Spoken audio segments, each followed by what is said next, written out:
Hello to everyone, मेरा नाम है अखिलेश गुप्ता और आप सभी का स्वागत है आज के इस नए वीडियो में। पिछले वाली क्लास में हमने पुरुष के बारे में पढ़ा था और आज इस संस्कृत की क्लास में हम वचन के बारे में पढ़ने वाले हैं। वचन किसे कहा जाता है? वचन को दोस्तों अंग्रेजी में नंबर्स कहा जाता है। और वचन किसे कहा जाता है? तो वचन का जो हमारा डिफिनेशन होता है, परिभाषा होता है, संख्या का बोध कराने वाले शब्दों को वचन कहते हैं। संख्या का बोध कराने वाले शब्दों को हम वचन कहते हैं। संस्कृत में जो वचन होते हैं वो 3 प्रकार के होते हैं।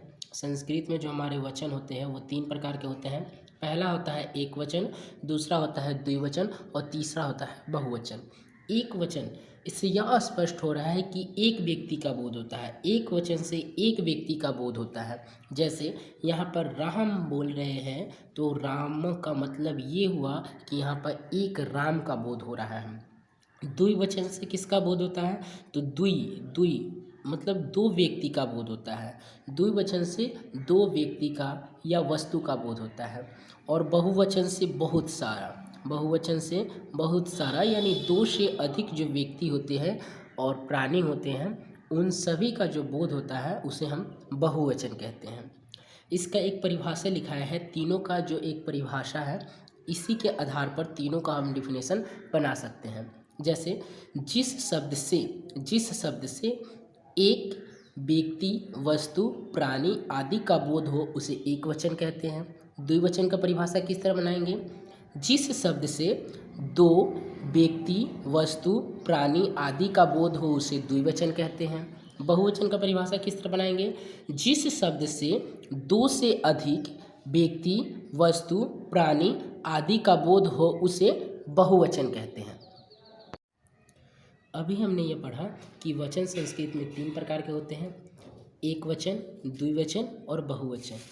एक वचन से एक व्यक्ति, प्राणी का बोध होता है। द्विवचन से 2 व्यक्ति, प्राणी का बोध होता है या वस्तु का बोध होता है। और बहुवचन से 2 से अधिक वस्तु, प्राणी का बोध होता है, उसे हम बहुवचन कहते हैं। अब यहाँ पे कुछ तरीके हैं, रूल्स हैं जो हम संस्कृत में बनाते हैं। जैसे यहाँ पे अगर हम डबल विसर्ग डालते हैं किसी भी शब्द के साथ तो वो हमारा एक वचन बन जाता है। जैसे लड़का का जो संस्कृत होता है बालका होता है और बालकः डबल विसर्ग लगाने से इसका अर्थ ये हो रहा है कि एक लड़का का बोध हो रहा है। कितने लड़का का बोध हो रहा है? तो एक लड़का का बोध हो रहा है। यहीं बालकः में हम औ को ऐड कर दे रहे हैं, औ की मात्रा को ऐड कर रहे हैं तो हमारा बालकौ हो जा रहा है। और बालकौ से यह स्पष्ट हो रहा है कि 2 लड़का का बोध हो रहा है। बालकौ से 2 लड़का का बोध हो रहा है। और यहाँ पे बालकः आह की जो मात्रा है वह ऐड कर देने से यहाँ पे बालकः का मतलब ये हुआ कि 2 से अधिक यानी बहुत सारे लड़के का बोध हो रहा है। यहाँ पर मृग में विसर्ग डालने से इससे यह स्पष्ट हो रहा है कि एक मृग यानी एक हिरन का बोध हो रहा है। और मृगौ से 2 हिरन का बोध हो रहा है, इसमें औ की मात्रा ऐड कर देने से। और मृगाः से बहुत सारे हिरन की बोध हो रहा है कि बहुत सारे हिरन हैं। ठीक है। वचन संस्कृत में 3 प्रकार के होते हैं, एक वचन, द्विवचन, बहुवचन। अगर एक व्यक्ति, वस्तु, प्राणी का बोध हो रहा है उसे एक वचन कहते हैं। यदि 2 व्यक्ति, वस्तु, प्राणी का बोध हो रहा है उसे द्विवचन कहते हैं।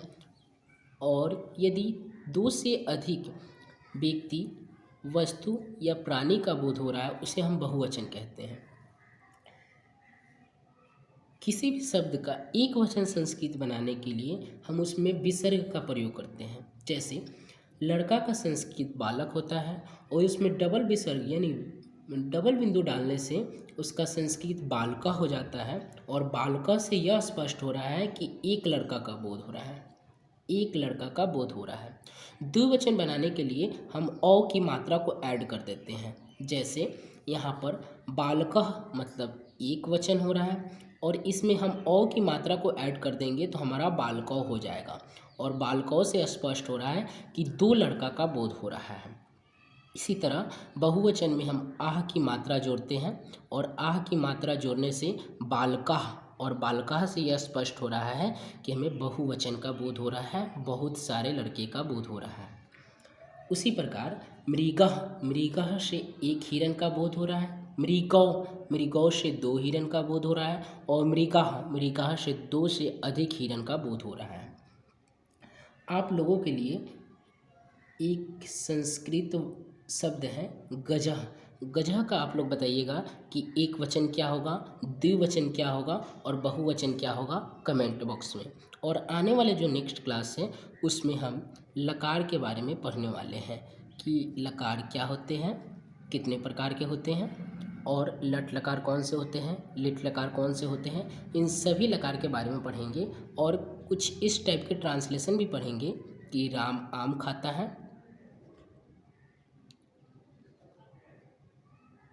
इस टाइप के जो ट्रांसलेशन है इसका संस्कृत में अनुवाद क्या होगा। तो इसके साथ